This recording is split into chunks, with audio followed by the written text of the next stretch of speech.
नमस्कार, आदाब, सत श्री अकाल। चैनल पंजाबी देख रहे सारे ही दर्शकों का स्वागत है। मैं हरदुपिंदर कौर ते हाज़र लैके देश विदेश नाल जुड़ियां कुछ खास खबरां। शुरुआत विच गल करांगे कैनेडा तो आई खबर दे नाल। कैनेडा विच पंजाबियां दी किस्मत बदलदी हुई नज़र आ रही है क्योंकि ओह वड्डी राशि वालियां लॉटरियां जित रहे ने। बीते दिन जिथे मिसिसागा दे सतनाम सिंह बनवैत ने $2.5 लाख की लॉटरी जित्ती सी, उत्थे कैलगरी च जोबनदीप सिंह दी भी $2.5 लाख की लॉटरी निकली है। पंजाबी विद्यार्थी जोबिनप्रीत सिंह ने दसिया कि उसने 17 दसंबर 2021 ਨੂੰ ਕੈਲਗਰੀ 'ਚ ਸਰਗਲ ਦੇ ਸ਼ਾਪ ਤੋਂ ਲੋਟਰੀ ਦੀ ਟਿਕਟ ਖਰੀਦੀ ਸੀ। ਕ੍ਰਿਸਮਸ ਦੇ ਦਿਨ ਸਨ ਅਤੇ ਉਸਨੇ ਉਸ ਵੇਲੇ ਆਪਣੀ ਯੂਨੀਵਰਸਿਟੀ ਦੀ ਪੜ੍ਹਾਈ ਪੂਰੀ ਕਰ ਲਈ ਸੀ। ਇਸ ਲਈ ਉਸਨੇ ਸੋਚਿਆ ਕਿ ਕਿਉਂ ਨਾ ਲੋਟਰੀ ਰਾਹੀਂ ਆਪਣੀ ਕਿਸਮਤ ਅਜ਼ਮਾ ਕੇ ਦੇਖੀ ਜਾਵੇ। ਇਸ ਦੇ ਲਈ ਉਸਨੇ ਵੈਸਟਰਨ ਕੈਨੇਡਾ ਲੋਟਰੀ ਕਾਰਪੋਰੇਸ਼ਨ ਦੀ ਟਿਕਟ ਖਰੀਦ ਲਈ। $5 ਦੀ ਇਸ ਟਿਕਟ ਰਾਹੀਂ $5 ਤੋਂ ਲੈ ਕੇ 10,000 ਜਾਂ ਉਸ ਤੋਂ ਵੱਡੀ ਰਾਸ਼ੀ ਜਿੱਤਣ ਦਾ ਮੌਕਾ ਮਿਲ ਰਿਹਾ ਸੀ। ਇਸ ਤੋਂ ਬਾਅਦ 29 ਅਪ੍ਰੈਲ 2022 ਨੂੰ ਇਸ ਲੋਟਰੀ ਦਾ ਨਤੀਜਾ ਆਇਆ, ਜਿਸ ਨੂੰ ਦੇਖ ਕੇ ਜੋਬਨਪ੍ਰੀਤ ਸਿੰਘ ਦੀ ਖੁਸ਼ੀ ਦਾ ਕੋਈ ਠਿਕਾਣਾ ਨਾ ਰਿਹਾ ਕਿਉਂਕਿ ਉਹ ਲੋਟਰੀ ਜਿੱਤ ਚੁੱਕਾ ਸੀ, ਜਿਸ ਤੇ ਉਸ ਨੂੰ $2,50,000 ਕੈਨੇਡੀਅਨ ਡਾਲਰ ਮਿਲੇ ਨੇ। ਇਸ ਕਾਰਨ ਉਸਨੇ ਆਪਣੀ ਟਿਕਟ ਸਕ੍ਰੈਚ ਕੀਤੀ ਤਾਂ ਪਹਿਲਾਂ ਤਾਂ ਉਸ ਨੂੰ ਯਕੀਨ ਹੀ ਨਹੀਂ ਹੋਇਆ। ਇਸ ਕਾਰਨ ਉਸਨੇ ਮੋਬਾਈਲ ਐਪ ਤੇ 3 ਵਾਰ ਆਪਣੀ ਲੋਟਰੀ ਨੰਬਰ ਚੈੱਕ ਕੀਤੀ। ਇਸ ਦੀ ਪੁਸ਼ਟੀ ਹੋਣ ਮਗਰੋਂ ਉਹ ਲੋਟੋ ਸਪੋਰਟ ਰਿਟੇਲ ਕੋਲ ਗਿਆ ਅਤੇ ਜਦ ਜਾ ਕੇ ਉਸ ਨੂੰ ਯਕੀਨ ਆਇਆ ਤਾਂ ਉਸ ਦੀ ਲੋਟਰੀ ਲੱਗੀ ਹੋਈ ਹੈ। ਜੋਬਨਪ੍ਰੀਤ ਨੇ ਆਪਣੀ ਖੁਸ਼ੀ ਦਾ ਇਜ਼ਹਾਰ ਕਰਦਿਆਂ ਆਖਿਆ ਕਿ ਕੌਮਾਂਤਰੀ ਵਿਦਿਆਰਥੀ ਹੋਣ ਦੇ ਚਲਦਿਆਂ ਉਸ ਨੂੰ ਪੜ੍ਹਾਈ ਦਾ ਵੱਡਾ ਖਰਚਾ ਚੁੱਕਣਾ ਪੈ ਰਿਹਾ ਸੀ। ਇਸੇ ਕਾਰਨ ਉਸ ਨੂੰ ਵਿੱਤੀ ਤੌਰ ਤੇ ਕਾਫੀ ਦਿੱਕਤ ਆ ਰਹੀ ਸੀ, ਪਰ ਲੋਟਰੀ ਜਿੱਤਣ ਨਾਲ ਹੁਣ ਉਸ ਦੀਆਂ ਸਾਰੀਆਂ ਔਕੜਾਂ ਦੂਰ ਹੋ ਗਈਆਂ ਨੇ। ਹੁਣ ਉਹ ਚਾਵਾਂ ਨਾਲ ਆਪਣੀ ਪੜ੍ਹਾਈ ਦਾ ਖਰਚਾ ਚੁੱਕੇਗਾ ਅਤੇ ਆਪਣੇ ਮਾਪਿਆਂ ਦਾ ਵੀ ਪੂਰਾ ਸਾਥ ਦੇਵੇਗਾ। Bureau report. ਜਨਤਕ ਪਾਰਕਾਂ ਵਿੱਚ ਸ਼ਰਾਬ ਪੀਣ ਦੀ ਆਸ ਰੱਖਣ ਵਾਲੇ ਟੋਰਾਂਟੋ ਵਾਸੀਆਂ ਨੂੰ 1 ਸਾਲ ਹੋਰ ਉਡੀਕ ਕਰਨੀ ਪਵੇਗੀ। ਟੋਰਾਂਟੋ ਸਿਟੀ ਕੌਂਸਲ ਦੇ ਮੇਅਰ ਜੌਨ ਟੋਰੀ ਦੁਆਰਾ ਪਾਰਕਾਂ ਵਿੱਚ ਆਊਟਡੋਰ ਡਰਿੰਕਿੰਗ ਤੇ ਪਾਬੰਦੀ ਹਟਾਉਣ ਲਈ ਘੱਟੋ-ਘੱਟ ਅਗਲੇ ਸਾਲ ਤੱਕ ਦੇਰੀ ਕਰਨ ਦੇ ਪ੍ਰਸਤਾਵ ਦੇ ਹੱਕ ਵਿੱਚ ਵੋਟ ਦਿੱਤੀ ਗਈ ਹੈ। ਵਿਕਟੋਰੀਆ ਡੇ ਲੌਂਗ ਵੀਕਐਂਡ ਤੱਕ ਟੋਰਾਂਟੋ ਵਾਸੀਆਂ ਨੂੰ ਕਾਨੂੰਨੀ ਤੌਰ ਉੱਤੇ ਪਾਰਕਾਂ ਵਿੱਚ ਬੀਅਰ ਅਤੇ ਵਾਈਨ ਆਦਿ ਪੀਣ ਲਈ ਹੋਰ ਇੰਤਜ਼ਾਰ ਕਰਨਾ ਪਵੇਗਾ। ਸਿਟੀ ਕੌਂਸਲ ਵੱਲੋਂ ਇਸ ਮਤੇ ਤੇ ਹੋਈ ਬਹਿਸ ਤੋਂ ਬਾਅਦ ਪਾਰਕਾਂ ਵਿੱਚ ਆਊਟਡੋਰ ਡਰਿੰਕਿੰਗ ਤੇ ਪਾਬੰਦੀ ਹਟਾਉਣ ਲਈ ਘੱਟੋ-ਘੱਟ ਅਗਲੇ ਸਾਲ ਤੱਕ ਦੇਰੀ ਕਰਨ ਦੇ ਪ੍ਰਸਤਾਵ ਦੇ ਹੱਕ ਵਿੱਚ ਵੋਟ ਕਰ ਦਿੱਤੀ ਗਈ ਹੈ। ਇਹ ਵੋਟ ਇੱਕ ਮਿਡ ਟਾਊਨ ਸਿਟੀ ਕੌਂਸਲਰ ਦੁਆਰਾ ਇੱਕ ਮਤਾ ਪੇਸ਼ ਕਰਨ ਤੋਂ ਬਾਅਦ ਆਈ ਹੈ, ਜਿਸ ਵਿੱਚ ਅਗਲੇ ਹਫ਼ਤੇ ਦੇ ਅੰਤ ਵਿੱਚ ਸ਼ਹਿਰ ਦੇ ਪਾਰਕਾਂ 'ਚ ਸ਼ਰਾਬ ਪੀਣ ਦੀ ਆਗਿਆ ਦੇਣ ਲਈ ਇੱਕ ਪਾਇਲਟ ਪ੍ਰੋਜੈਕਟ ਦੀ ਮੰਗ ਕੀਤੀ ਗਈ ਸੀ। ਇਹ ਮੋਸ਼ਨ ਖਾਸ ਤੌਰ ਤੇ ਪਾਰਕਾਂ, ਜੰਗਲਾਤ ਅਤੇ ਮਨੋਰੰਜਨ ਨੂੰ ਇੱਕ ਰਿਪੋਰਟ ਲਿਆਉਣ ਲਈ ਨਿਰਦੇਸ਼ਿਤ ਕਰਦਾ ਹੈ, ਜਿਸ ਵਿੱਚ ਕਮਿਊਨਿਟੀ ਸਲਾਹ ਮਸ਼ਵਰੇ, ਸੁਰੱਖਿਆ ਵਿਚਾਰਾਂ ਅਤੇ ਇਸ ਤਰ੍ਹਾਂ ਦੇ ਪ੍ਰੋਗਰਾਮ ਦੇ ਨਾਲ ਹੋਰ ਅਧਿਕਾਰਕ ਖੇਤਰ ਨੂੰ ਸਿੱਖਿਆ ਦੇ ਨਤੀਜਿਆਂ ਦੇ ਆਧਾਰ ਤੇ ਪਾਰਕਾਂ ਵਿੱਚ ਐਲਕੋਹਲ ਦੀ ਖਪਤ ਦੀ ਇਜਾਜ਼ਤ ਦੇਣ ਦੇ ਵਿਕਲਪ ਸ਼ਾਮਲ ਹੋਣਗੇ। ਸ਼ਹਿਰ ਦੇ ਸਟਾਫ ਤੋਂ ਉਮੀਦ ਕੀਤੀ ਜਾਂਦੀ ਹੈ ਕਿ ਉਹ 2023 ਦੀ ਦੂਜੀ ਤਿਮਾਹੀ ਤੱਕ ਆਰਥਿਕ ਅਤੇ ਭਾਈਚਾਰਕ ਵਿਕਾਸ ਕਮੇਟੀ ਨੂੰ ਰਿਪੋਰਟ ਸੌਂਪ ਦੇਣਗੇ। ਦੱਸ ਦੇਈਏ ਕਿ ਇਹ ਦੂਜੀ ਵਾਰ ਹੈ ਜਦੋਂ ਟੋਰਾਂਟੋ ਜਨਤਕ ਪਾਰਕਾਂ ਵਿੱਚ ਸ਼ਰਾਬ ਪੀਣ ਦੀ ਆਗਿਆ ਦੇਣ ਲਈ ਮੋਸ਼ਨ ਨੂੰ ਮੁਲਤਵੀ ਕਰ ਦਿੱਤਾ ਗਿਆ।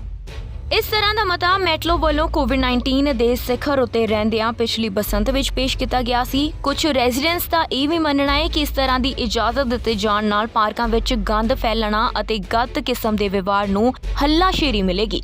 ਇਸ ਸਮੇਂ ਜੋ ਕੋਈ ਸਿਟੀ ਦੇ ਪਾਰਕਾਂ ਵਿੱਚ ਸ਼ਰਾਬ ਦੇ ਖੁੱਲ੍ਹੇ ਹੋਏ ਕੰਟੇਨਰ ਨਾਲ ਮਿਲਦਾ ਹੈ ਤਾਂ ਉਸ ਨੂੰ $300 ਦਾ ਜੁਰਮਾਨਾ ਕੀਤਾ ਜਾ ਸਕਦਾ ਹੈ। Bureau report. 1988 ਚ ਵਿਸ਼ਵ ਸਿਹਤ ਸੰਸਥਾ ਨੇ ਤੰਬਾਕੂ ਵਿਰੋਧੀ ਦਿਵਸ ਦੀ ਸ਼ੁਰੂਆਤ ਦੁਨੀਆ 'ਚ ਤੰਬਾਕੂ ਦੇ ਸਿਹਤ ਤੇ ਮਾੜੇ ਪ੍ਰਭਾਵਾਂ ਬਾਰੇ ਜਾਗਰੂਕ ਕਰਨ ਅਤੇ ਸਿਹਤ ਜੀਵਨ ਜਾਂਚ ਅਪਣਾਉਣ ਲਈ ਪ੍ਰੇਰਿਤ ਕਰਨ ਵਾਸਤੇ 31 ਮਈ ਤੰਬਾਕੂ ਵਿਰੋਧੀ ਦਿਵਸ ਦੀ ਸ਼ੁਰੂਆਤ ਕੀਤੀ ਸੀ। ਕਿਉਂਕਿ ਜਿਸ ਤਰ੍ਹਾਂ ਹਵਾ ਦੇ ਪ੍ਰਦੂਸ਼ਣ ਨਾਲ ਸਿਹਤ ਤੇ ਬੁਰਾ ਪ੍ਰਭਾਵ ਪੈਂਦਾ ਹੈ, ਇਸੇ ਤਰ੍ਹਾਂ ਤੰਬਾਕੂ ਦੇ ਸੇਵਨ ਨਾਲ ਫੇਫੜਿਆਂ ਤੇ ਬੁਰਾ ਪ੍ਰਭਾਵ ਪੈਂਦਾ ਹੈ। ਤੰਬਾਕੂ ਦਿਵਸ ਤੋਂ ਪਹਿਲਾਂ ਕੈਨੇਡਾ ਵਿੱਚ ਇਸ ਨਸ਼ੇ ਤੇ ਠੱਲ ਪਾਉਣ ਲਈ ਕੈਨੇਡਾ 'ਚ ਭਾਰਤੀ ਸਟੋਰ ਮਾਲਕ ਅਤੇ ਮੈਨੇਜਰ ਵਿਰੁੱਧ ਸਖਤ ਕਾਰਵਾਈ ਕੀਤੀ ਜਾ ਰਹੀ ਹੈ।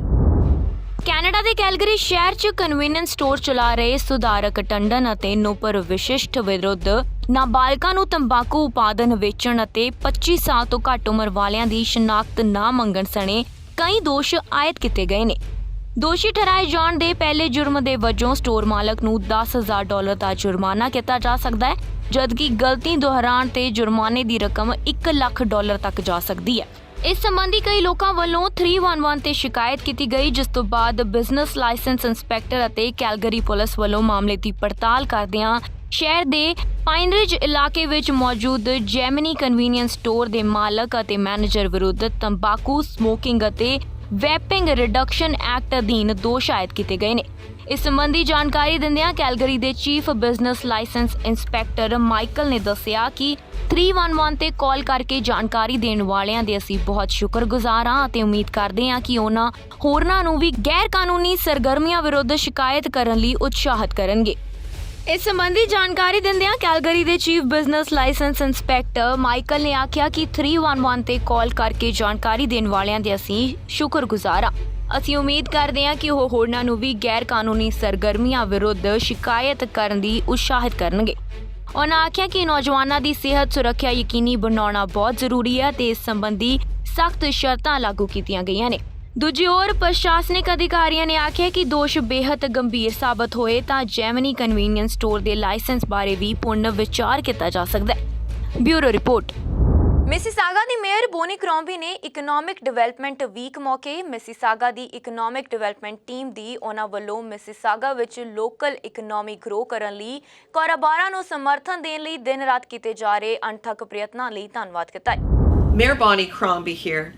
This week being Economic Development Week, I want to take the opportunity to thank our incredible economic development team here at the City of Mississauga who work tirelessly to support businesses and grow our local economy. Whether you're an entrepreneur, a growing business, or one with long established roots here in our city, our economic development team is always here to support you with your business needs. And what I really couldn't be prouder of is how our economic development team stepped up throughout the course of the pandemic to help businesses during an incredibly difficult time. Whether it was helping business owners develop their online presence through our Digital Main Street program, offering free consultations and expert advisory services, or promoting local businesses through our Mississauga Made campaign.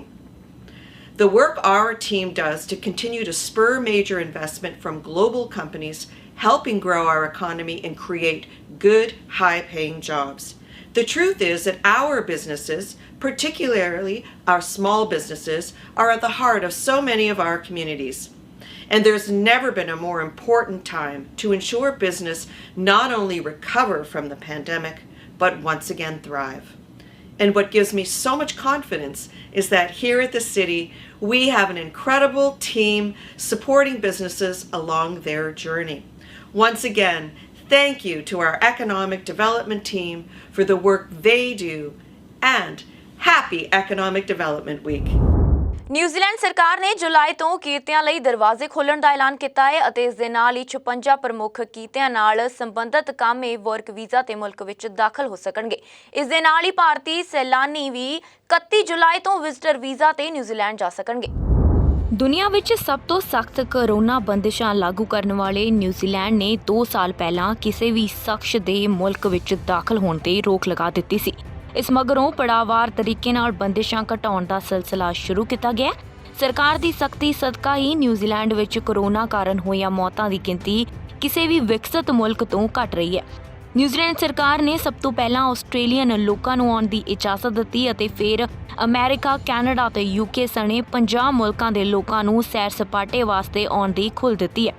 ਇਸ ਤੋਂ ਬਾਅਦ ਹੁਣ ਨਵੀਂ update ਵਿੱਚ ਭਾਰਤ, ਚੀਨ ਅਤੇ ਹੋਰ ਮੁਲਕਾਂ ਦੇ ਲੋਕਾਂ ਨੂੰ 31 ਜੁਲਾਈ ਤੋਂ ਵਿਜ਼ਿਟਰ ਵੀਜ਼ਾ ਤੇ ਨਿਊਜ਼ੀਲੈਂਡ ਜਾ ਸਕਣਗੇ।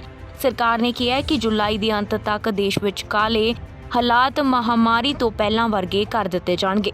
ਦੂਜੇ ਪਾਸੇ ਕੁਆਰੰਟੀਨ ਹੋਈ ਪ੍ਰਧਾਨ ਮੰਤਰੀ ਜਸਿੰਡਾ ਆਰਡਨ ਨੇ ਵਰਚੁਅਲ ਤਰੀਕੇ ਨਾਲ ਆਕਲੈਂਡ ਵਿਖੇ ਰੱਖੇ ਗਏ ਇੱਕ ਵੱਡੇ ਸਮਾਗਮ ਨੂੰ ਸੰਬੋਧਨ ਕਰਦਿਆਂ ਕਿਹਾ ਕਿ 31 ਜੁਲਾਈ ਤੋਂ ਨਿਊਜ਼ੀਲੈਂਡ ਮੁੜ ਪੂਰੀ ਦੁਨੀਆ ਨਾਲ ਜੁੜ ਜਾਵੇਗਾ ਅਤੇ ਨਵੀਆਂ ਇਮੀਗ੍ਰੇਸ਼ਨ ਨੀਤੀਆਂ ਸਦਕਾ ਡਾਕਟਰ, ਨਰਸਾਂ, ਇੰਜੀਨੀਅਰ, ਟੀਚਰ, ਪਲੰਬਰ ਅਤੇ ਹੋਰ ਤਕਨੀਕੀ ਕਾਮੇ ਮੁਲਕ ਵਿੱਚ ਆ ਕੇ ਕੰਮ ਕਰ ਸਕਣਗੇ। ਕਿਰਤੀਆਂ ਦੀ ਕਿੱਲਤ ਦੂਰ ਕਰਨ ਲਈ ਨਵੀਆਂ ਇਮੀਗ੍ਰੇਸ਼ਨ ਨੀਤੀਆਂ ਦਾ ਖਰੜਾ ਤਿਆਰ ਕੀਤਾ ਗਿਆ ਹੈ ਤਾਂ ਕਿ ਆਉਣ ਵਾਲੇ ਸਮੇਂ ਦੌਰਾਨ ਮੁਲਕ ਨੂੰ ਤਰੱਕੀ ਦੇ ਰਾਹ ਤੇ ਅੱਗੇ ਵਧਾਇਆ ਜਾ ਸਕੇ। Today, I can announce that New Zealand fully reopens to the world by July 31, completing our reconnecting work 2 months ahead of schedule. ਇੱਥੇ ਦੱਸਣਯੋਗ ਹੈ ਕਿ ਮਹਾਮਾਰੀ ਸ਼ੁਰੂ ਹੋਣ ਤੋਂ ਪਹਿਲਾਂ 30 ਲੱਖ ਸੈਲਾਨੀ ਹਰ ਸਾਲ ਨਿਊਜ਼ੀਲੈਂਡ ਪਹੁੰਚਦੇ ਸਨ ਅਤੇ ਮੁਲਕ ਦੇ GDP 'ਚ 5% ਯੋਗਦਾਨ ਪੈਂਦਾ ਸੀ। ਨਿਊਜ਼ੀਲੈਂਡ ਦੇ ਕਾਰੋਬਾਰਾਂ ਅਤੇ ਸੈਰ ਸਪਾਟੇ ਨਾਲ ਸੰਬੰਧਿਤ ਨੁਮਾਇੰਦਿਆਂ ਵੱਲੋਂ ਤਾਜ਼ਾ ਐਲਾਨ ਦਾ ਜ਼ੋਰਦਾਰ ਸਵਾਗਤ ਕੀਤਾ ਜਾ ਰਿਹਾ ਹੈ। Bureau report. ਅੱਜ ਦੇ ਇਸ ਬੁਲਟਨ 'ਚ ਬਸ ਇੰਨਾ ਹੀ। ਨਵੀਆਂ ਤੇ ਤਾਜ਼ਾ ਖਬਰਾਂ ਲੈ ਕੇ ਫਿਰ ਤੋਂ ਹਾਜ਼ਰ ਹੋਵਾਂਗੇ। ਹੁਣ ਮੈਨੂੰ ਯਾਨੀ ਦੁਪਿੰਦਰ ਕੌਰ ਨੂੰ ਦਿਓ ਇਜਾਜ਼ਤ। ਧੰਨਵਾਦ।